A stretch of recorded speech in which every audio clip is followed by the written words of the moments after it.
social institutions go a great deal deeper than anything we've mentioned. And the most important kind of social institution is that which has to do with role-playing. Who you are. Now, when we ask the question, who are you? People think of this question in two different ways. One person, when asked, who are you, will answer, I'm a doctor.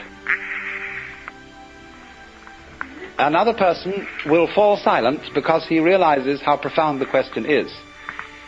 He realizes that he's been asked what his ego is. But a lot of people don't realize that when they are asked, who are you? I have noticed just a little bit of difficulty in my investigations of discussing identity with people, that they fix on their role and use that to describe their identity.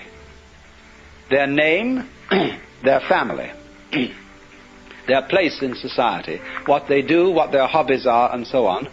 All these are roles. And then also there is the role of character playing. All people are more or less taught to act. We are all hams from the beginning. And we were schooled in acting in our childhood, although it wasn't called that. It was called education. It was called upbringing, but a great deal of it is schooling in acting. And you very soon learn as a child from your peers and from your parents what acts are appropriate and what are not. It is the concern of all parents that their child learns a role in life and has an identity by which the child can be recognized. It would be extraordinarily disconcerting, wouldn't it, if a child had one personality one day and another the next. But children can do that. Don't you remember as a child that you were many different personalities, depending on your environment, that you were one person at home with your parents, you were quite a different person out alone with other children. Then when you went to visit your uncle and aunt, you were somebody else altogether, and so on. And finally, the whole trend of education is to shake all this down and make you more or less constant in every sort of social environment that you enter, so that everybody knows who you are. Otherwise it's disconcerting, you see. So we are made to believe that we have a real self. That is to say, somebody who we really are and whom we have to find. To find yourself, to settle down, to grow up, you see, means to fit into a role. And there are a lot of people, you see, who are troubled in our society and who seem to be misfits and are terribly unhappy because they just can't find the role that they're supposed to fit. They don't know who they are. There is an inner pandemonium and conflict. But it's obvious, isn't it, that the role you play is a social institution. Because you can't be an object to your own consciousness, at least not in the ordinary way. You are a subject from your own point of view, and you can only become an object to the extent that you adopt the attitudes that other people take towards you. Other people, from the beginning of life, are mirrors, and by the way they respond to you, you begin to learn what they think of you and therefore who you are. We all tell each other who we are. And so the role we play, the identity that we have in that sense, is a social institution. But going further, there is the ego itself.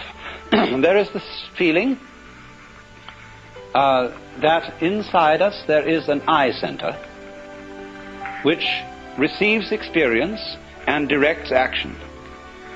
And this is the inmost myself. And we have all, of course, been taught in this day and age that if this is not our soul, it is a function of our body, it is a chemical sort of efflorescence of the brain, the feeling of I. Now, as I have told many of you before in various ways, this sensation of being a separate I, cut off from all other I's, is an illusion. It's a pure hallucination, because that is not the way we are functioning physically. We are functioning physically not as separate entities, but as beings that live in such a close relationship with everything else that there really is no way of dividing us from it.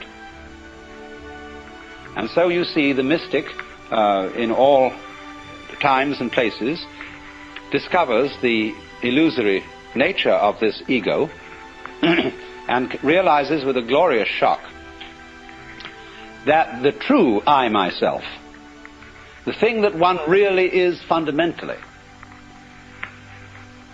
is the entire game, the works. Some people call it God, or Brahman, or the Tao, or whatever you want. The name doesn't make the slightest difference. Anyway, that fundamentally what you are is the which than which there is no whicher. And so relax, don't worry. Because you don't, you see, this doesn't ordinarily come into consciousness in just the same way that the structure of your brain doesn't ordinarily come into consciousness. It's very much there. But you don't see it directly, and you have no memory of it. So in the same way, you have no memory of being the which than which there is no whicher. But there's no need to have a memory of that, because the thing doesn't need a memory. Memories are only necessary for creatures that have to defend themselves. And to creatures that have problems, they need memories. But the perfectly gloriously happy person wouldn't remember anything, because every experience would be completely satisfactory. All memory is really a form of regurgitation of undigested experience. But you see, also, don't forget, as we all know, memory can be fun, and so can burping. And but memory isn't necessary for the whole thing, except in certain brief forms of memory, where the continuance of anything at all, you see, of any particular form, is a sort of memory, in the sense that it's a repeated gyration of certain physical vibrations. But it's possible, you see, to wake up and realize that your ego is a game, and that what we call the necessity for survival is also a game. But society is playing a very, very weird game, the first rule of which is this game is not a game. This game is serious. And so the great social institutions that we inherit from the past, like the church, are places to be serious. I don't think there ever was a jester in church. Of course, the church formed itself around a particular jester, and who couldn't be stood and so had to be crucified. It was just too much.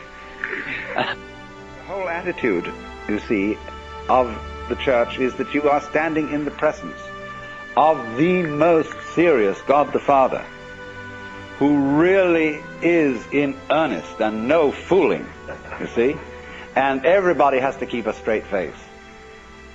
And so also in the court of law.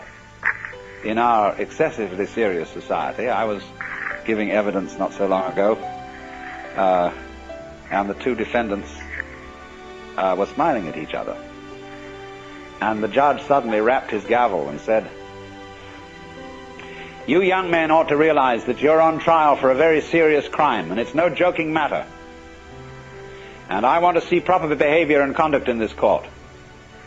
And the attorney stood up and said, "Your Honor, this is the first time they've ever been on trial, and they're not used to these things." And he said, "Well, it's about time they learned."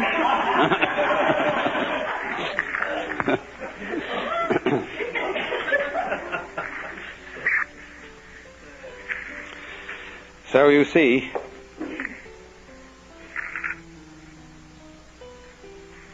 The thing is that the game, there's always the fear, the underlying fear that the game may be given away. Now that fear isn't altogether unreasonable, because part of the fascination of games is to get involved and in a way to forget that they are games. The actor on the stage does his damnedest to persuade you that he is moving in the real world. And children love to get completely absorbed in their games and get the actual thrill of adventure in playing at war and so on.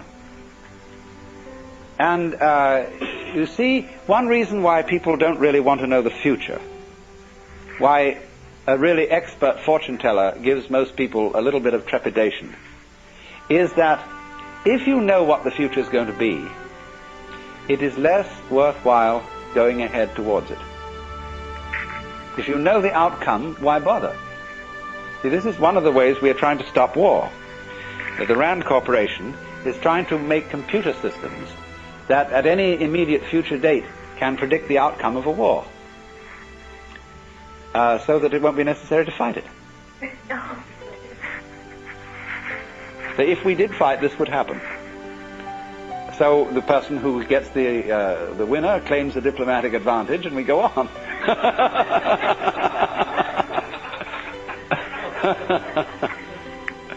So this is the reason, you see, why we don't want to know that the game is only a game.